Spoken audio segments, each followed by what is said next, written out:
Meus irmãos, minhas irmãs, que alegria estarmos aqui mais uma vez, nossa palavra encarnada, meditando a palavra de Deus. Se encontra hoje em Mateus 25, versículos 14 ao 30. Por isso, pega a palavra de Deus e vamos comigo rezar juntos. O Senhor esteja convosco, Ele está no meio de nós. Proclamação do Evangelho de Jesus Cristo, segundo Mateus. Glória a vós, Senhor.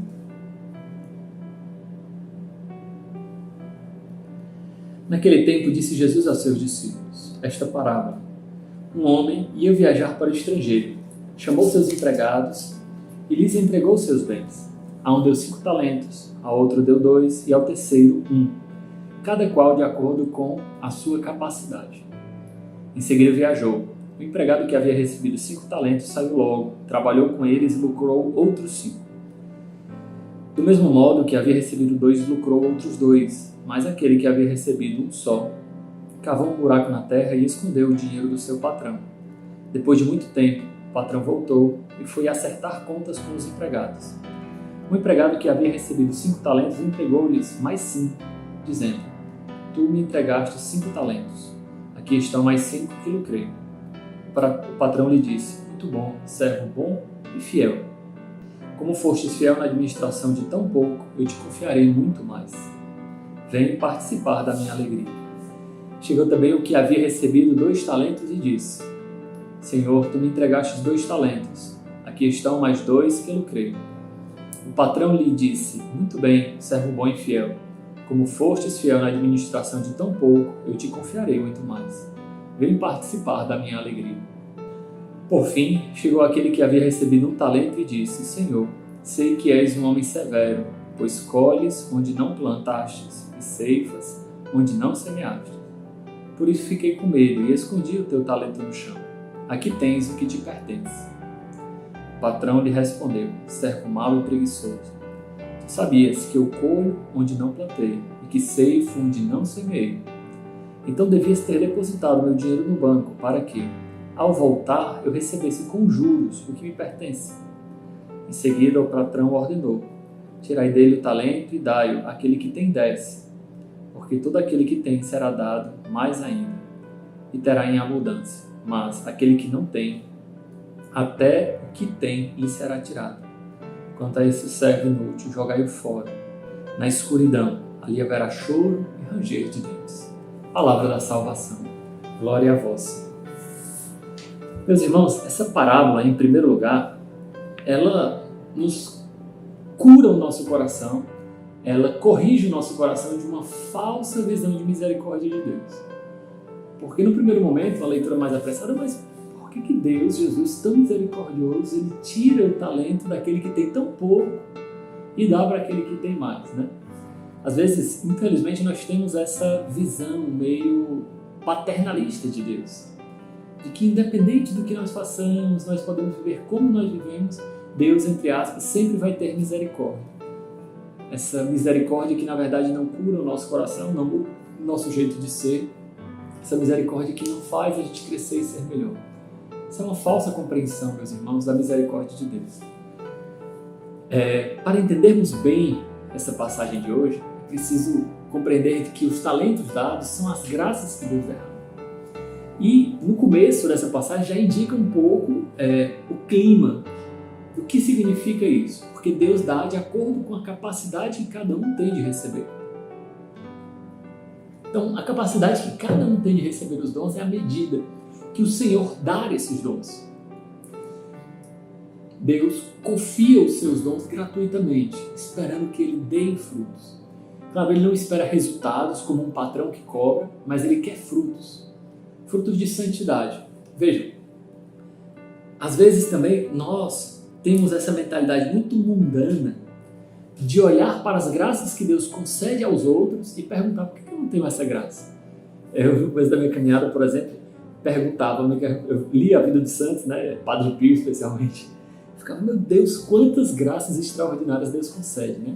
E eu tenho uma vida tão ordinária que às vezes não consigo nem vencer meus pecados. E uma vez rezando, me veio essa intuição: cara, Deus, você realmente queria saber ter o dom da ciência infusa, né? Ou seja, saber as coisas escondidas, entender, saber os pecados das pessoas. E aí eu pensei, não, acho que não, porque se eu já julgo muitos outros sem saber os seus pecados, imagina se eu soubesse. Né? Então, quem é fiel no pouco, Deus confia mais, ao mesmo tempo que Deus dá os dons para a gente, à medida que nós temos capacidade de recebê-los. Por isso nós nunca podemos ter inveja da graça fraterna.